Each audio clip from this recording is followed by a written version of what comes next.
Bonjour, ici le Progophile. Alors, on continue avec nos albums de rock progressif italien. On est toujours dans la lettre B, le dernier album de la lettre B. Mais avant de continuer, on est toujours dans le groupe Il Bacio della Medusa. On avait vu leur classique dans la dernière vidéo.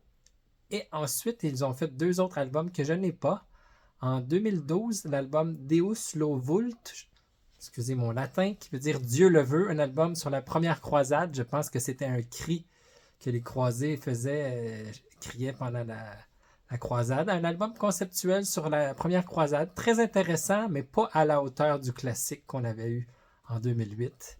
Il y a des bonnes pièces, mais j'ai pas senti le besoin de me le procurer. Ensuite, ils ont fait un album en 2018, S'aimer, ça veut dire graine, il y a comme une toute petite graine dessus. Assez diversifié, il y a une toune de country, il y a une toune un peu électro, il y a des tunes prog aussi. J'ai pas vraiment aimé, j'ai moins aimé cet album-là, alors j'ai pas senti non plus le besoin de me le procurer. Et ensuite, 5 ans plus tard, en 2023, ils sortent Imila. Ça, je me suis procuré, je le voulais absolument. J'ai beaucoup aimé cet album-là en 2023. C'est l'histoire de Emila, c'est son surnom, c'est Monika Hertel, une Allemande qui était son père, je crois, était un ami de Leni Riefenstahl. Son père était un nazi, puis Leni, ceux qui connaissent le cinéma, c'est lui qui a fait le cinéma de propagande. Je pense que le film, c'est Le Triomphe de la volonté, si je ne me trompe pas.